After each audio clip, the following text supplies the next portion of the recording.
আসসালামু আলাইকুম। আজ তৈরি করে দেখাবো কোরবানি ঈদ স্পেশাল জালি কাবাব। এই কাবাবটা এজন্যই স্পেশাল বলছি যে এটা একদম রেস্টুরেন্ট স্টাইলে, যে রেস্টুরেন্টে যেই জালি কাবাব পাওয়া যায় সেটা অনেকক্ষণ পর্যন্ত শক্ত থাকে, মচমচা থাকে। ঠিক সেইভাবে আমি যে এই ট্রিক্সটা ফলো করে বানিয়েছি, এই ট্রিক্সে যদি আপনারা জালি কাবাব বানান তাহলে এটা 2-3 ঘন্টা পর্যন্ত একদম মচমচা থাকবে, কোনো নরম হবে না। আর যেহেতু কোরবানি ঈদ, এর জন্য আমি এটা গরুর মাংস দিয়েই করেছি। তো এখানে নিয়েছি প্রায় 3 কাপ পরিমাণ পর্যন্ত গরুর মাংসের কিমা। আপনারা চাইলে এখানে খাসির মাংস অথবা মুরগির মাংস দিয়েও এই জালি কাবাবটা তৈরি করে নিতে পারবেন। আমি এখানে গরুর মাংসটাকে ছোট করে কেটে পরে গ্রাইন্ডারে দিয়ে একদম ছোট ছোট করে কিমা করে নিয়েছি। আপনারা এটা চাইলে শিলপাটায়ও ছোট কিমাটা করে নিতে পারেন। এখানে আমি দিয়ে দিচ্ছি প্রায় 1/4 কাপ পরিমাণ পেঁয়াজ কুচি আর 1/4 কাপ পরিমাণ ভাজা পেঁয়াজ বা পেঁয়াজ বেরেস্তা, যে নামেই বলি। আর দিয়ে দিচ্ছি কাঁচামরিচ কুচি। এই কাবাবের ঝালটা অবশ্যই আপনারা আপনাদের টেস্ট অনুযায়ী দিবেন। ঝাল কম পছন্দ করলে ঝালের পরিমাণ কমিয়ে দেবেন।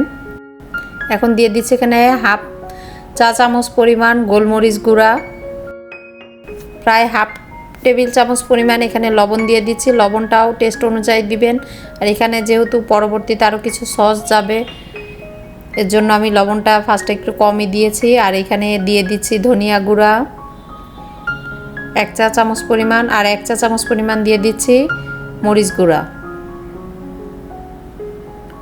এখানে দিয়ে দিচ্ছি 2 টেবিল চামচ পরিমাণ আদা আর রসুন বাটা।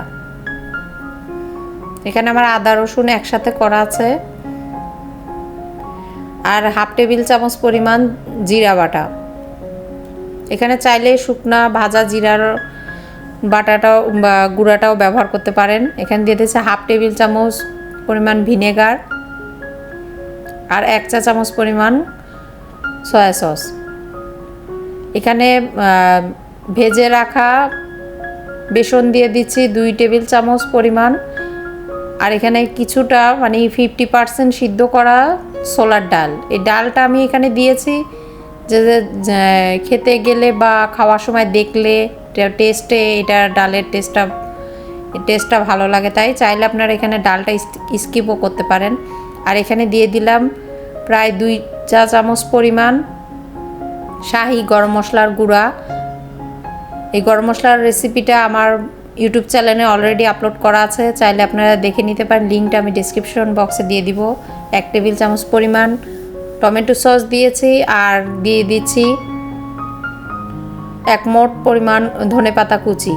আর যদি আপনাদের কাছে পুদিনা পাতা হাতের কাছে থাকে, সেক্ষেত্রে পুদিনা পাতাটা দিতেও পারেন, আবার চাইলে আমার মতন স্কিপও করতে পারেন। যেহেতু আমার কাছে এখন পুদিনা পাতা নাই, এর জন্য দিইনি। এখন আমি সব কিছুকে খুব ভালোভাবে একবার মিক্স করে নেব। সব কিছুকে একটু ভালোভাবে মিশিয়ে নিয়ে এখানে দিয়ে দিচ্ছি একটা ডিম। আমি যে বেসনটা ইউজ করেছি, বেসনটা শুকনা তাওয়া একটু টেলে নিয়েছি যাতে বেসনের কাঁচা গন্ধটা চলে যায়। আর এখানে দিয়ে দিচ্ছি 1 কাপ পরিমাণ পাউরুটির গুঁড়ো বা ব্রেড ক্রাম্ব। এখন দিয়ে এটাকে বাইন্ডিং করে দেখিয়ে দিলাম, যেটা আরেকটু লাগবে মনে হচ্ছে, এর জন্য আমি এখানে আরও 1/2 কাপ পরিমাণ ব্রেড ক্রাম্ব দিয়ে নিয়েছি। এখন সব কিছু খুব ভালোভাবে মথে নেওয়া হয়ে গেছে। এখন এটাকে আমি চেপে চেপে এই যে কাবাবের শেপ দিয়ে নিচ্ছি।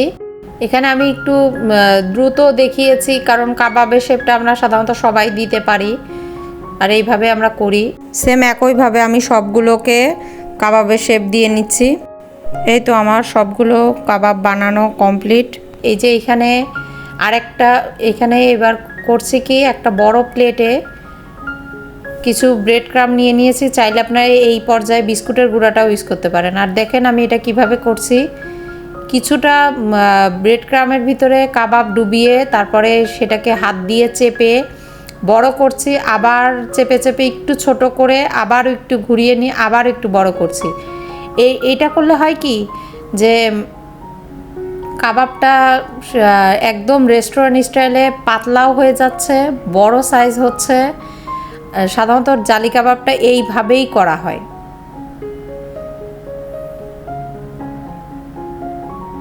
আর এই পর্যায়ে এটা করলে এই কোটিংটা একটা মোটা লেয়ার দেয়, যার জন্য এটা ভাজলে পরবর্তীতে এটা একটা মচমচা ভাব থেকে যায়।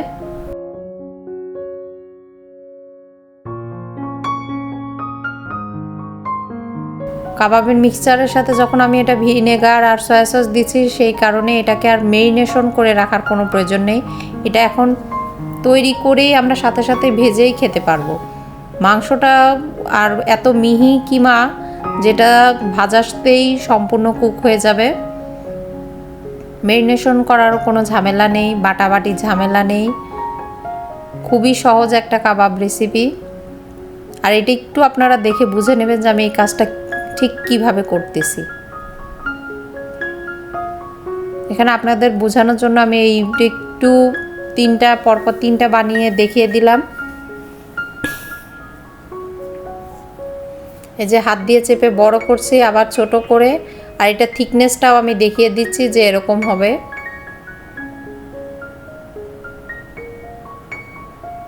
ঠিক একইভাবে আমি বাকিগুলো সব বানিয়ে নিয়েছি। এখন চুলায় ফ্রাই প্যান দিয়ে তাতে তেল দিয়ে এখন কাবাবগুলো দিয়ে দিচ্ছি। তেলটা জাস্ট হালকা গরম হলেই দিয়ে দিব, এখানে খুব বেশি গরম করব না। এই সময়ে এটা ভাজছি। সাধারণত আমরা অনেকেই আগে যারা জালি কাবাব আগের থেকে বানাই বা করি, যে আমরা মনে করতাম যে এটা ভেজে নেওয়া লাগে না, আমরা ডাইরেক্ট এটাকে ডিমে চুবিয়ে ভেজে ফেলতাম। পরে দেখা যায় যে এটা কিছুক্ষণ পরে নরম হয়ে যায়, সেই কারণে মনে হয় যেন কেন রেস্টুরেন্টটা এতক্ষণ লং টাইম মচমচা থাকে, আমাদেরটা কেন থাকে না। এই ট্রিক্সটা ফলো করে জালি কাবাবটা তৈরি করলে এটা লং টাইম মচমচা থাকবে, আর পরবর্তীতে ডিমে ডুবিয়ে ভাজলেও এটা ওই চুপসে যাবে না বা নরম হয়ে যাবে না, টেস্টটাও অনেক ভালো হয়। এই যে এমন গোল্ডেন ব্রাউন কালার আসলে আমি এগুলোকে তুলে নিচ্ছি। এক এক করে আমি সবগুলোকে ভেজে নিয়েছি। এটাকে কিছুটা ঠান্ডা হতে দেব। কেউ যদি ফ্রোজেন করে রাখতে চান, এই পর্যায়ে ফ্রোজেন করে রাখতে পারেন। শুধু যখন প্রয়োজন হবে তখন বের করে ডিমে ডুবিয়ে ভাজলেই হবে। আর এই ফাঁকে আমি এখানে একটা ডিম গুলিয়ে নিচ্ছি, ডিমের সাথে কিছুটা লবণ দিয়ে। এ পর্যায়ে যে ডিমের ভিতরে সেই আগের থেকে বানিয়ে রাখা ভেজে রাখা কাবাবগুলোকে ডিমের ভিতরে এভাবে ডুবিয়ে নিয়ে গরম তেলের ভিতরে দিয়ে ভেজে নেব। এটা ভাজতে খুব বেশি সময় লাগবে না, জাস্ট 2 থেকে 3 মিনিট সময় লাগবে। এটাতে ওই জালি কাবাবের যে জালি জালি ভাব, যে ফর্মটা, সেটা চলে আসবে। আর এখন আর এই কাবাবগুলো আর নরম হয়ে যাবে না। আপনারা দেখতেই পাচ্ছেন কাবাবগুলো সব ভেজে নেওয়া হয়ে গেছে। আর আপনাদের একটা আমি ভেঙেও দেখাচ্ছি যে ভিতর থেকেও কত সুন্দর হয়েছে, সম্পূর্ণ কুক হয়ে গেছে, এখানে কোনো কিছুটাই কাঁচাও নেই। এই কোরবানিতে এটা বানিয়ে আপনার ফ্যামিলির লোকদের, আত্মীয় স্বজনদের খাওয়াতে পারেন। খুবই সহজ একটা রেসিপি। আর বানালে অবশ্যই আমার সাথে শেয়ার করবেন যে কেমন হয়েছে, কেমন লেগেছে। দারুণ হয়েছিল কিন্তু কাবাবটা। তাহলে আজ এই পর্যন্তই, দেখা হবে নেক্সট কোনো ভিডিওতে।